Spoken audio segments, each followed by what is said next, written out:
everybody, welcome back to Teensy Vintage. This is Teresa, and today we are continuing to work in the mini junk journal that we recently started. If you didn't see that video features the cover and an inside flap in red, and this week we're doing orange. I think I'm just going to go in rainbow order because I love rainbows and why not? So I am starting off with a few ephemera pieces, just kind of going through my stash of little bits and bobs and trying to find a few things that could work. I'm trying to do monotone spreads, and I'm trying to find things in the orange family.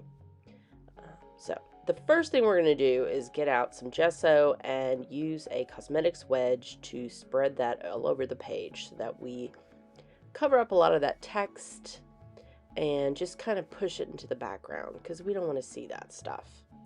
Basically, this is a booklet that got sent to me in the mail from a credit card company, and I am just having a great time turning it into a junk journal.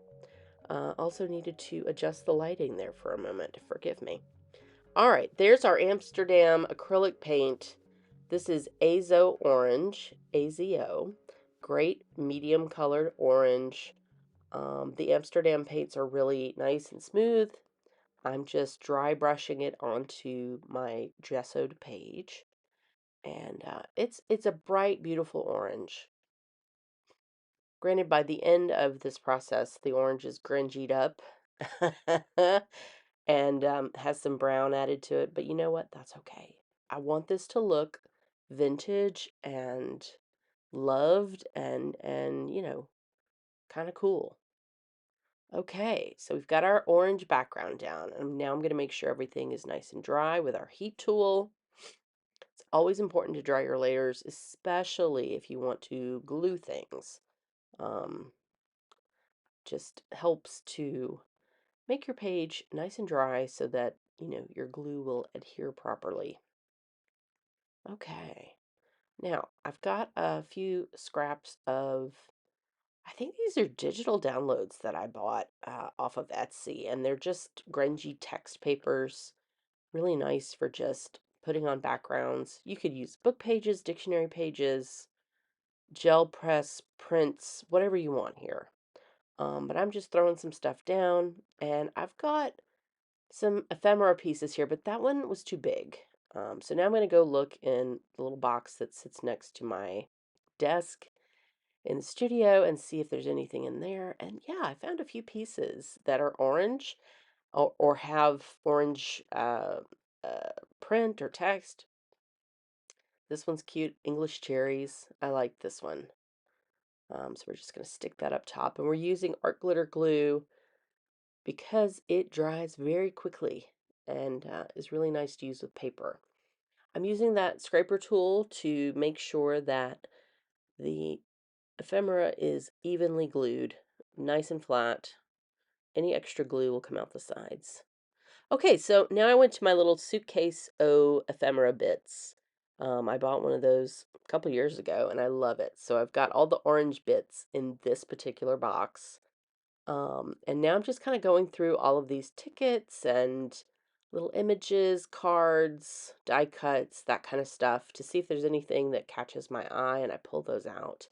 So we've got a few tickets here, some little numbers, and I'm going to go around the edges with Vintage Photo, um, which is my favorite Distress Oxide color, and we're going to glue these pieces on top of the other ephemera that we've already glued down. And I like to kind of lay things out and then pick them up one by one and glue them down. And that way, you know, 98% of the time they go back down to where I wanted them. Sometimes I get distracted, but it all works out in the end. Okay, so we've got our bigger tickets down. Now we're going to put our smaller tickets down. And if you kind of remember to work in odd numbers, your little clusters will look good. They will be appealing to the eye. So think 3, 5, 7. Honest to goodness, 3 is your friend. It's simple, it looks good.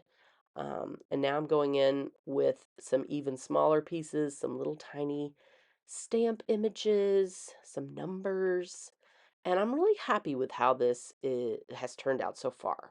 But it needs something else. So I went back to my little suitcase bits and I pulled out my nature um, box. And this one has a bunch of flowers and insects and butterflies and little mushrooms and cute stuff that are also orange. So not all the orange stuff is in the orange box, which, if you're super organized, I'm so sorry. This is how my brain works though. If it's a little nature piece, it goes in here. If it's orange and not nature, it goes in the orange box. What can I say? It works for me. Do what works for you, right? Okay. So yeah, we've got butterfly, we've got some mushrooms, little toadstools, some what else? It looks like, oh gosh, I don't know what those little flowers are, but they're very cute, aren't they? Yeah, they're real cute. So I've got those all glued down, and now I'm gonna do a quick stencil. I'm gonna repeat the color, the vintage photo, with this dot stencil, just to kind of tie things together and to fill in that, negative space that was there in the middle. It just was too plain. And I was like, we got to put something there. But I didn't want to put a big thing there. I just wanted to kind of, put something there. I don't know. Again, you know what? If you wanted to glue something in the big spot, go for it. Me, I just wanted to put something there. Stencil worked really nicely. It doesn't add any bulk to your page, but it does add some design elements, which is nice. Okay, this has come together so nicely. I'm gonna glue down a few more butterflies and bits and bobs, and once I'm happy with everything, I do want to add a sentiment. I'm using my snippet set number 2 here, which if you want your own copy, you can get one over at my Ko-Fi shop, and I've got a link in the description. And I'm going to grunge them up with some more vintage photo ink and glue them. And yeah, we are almost done here. This page was quick. It was a lot of fun to make. And I'm really looking forward to the next page, which I'm pretty sure will be yellow. What? Yep. Rainbow order, y'all. Okay. Thanks for watching. I will see you next time.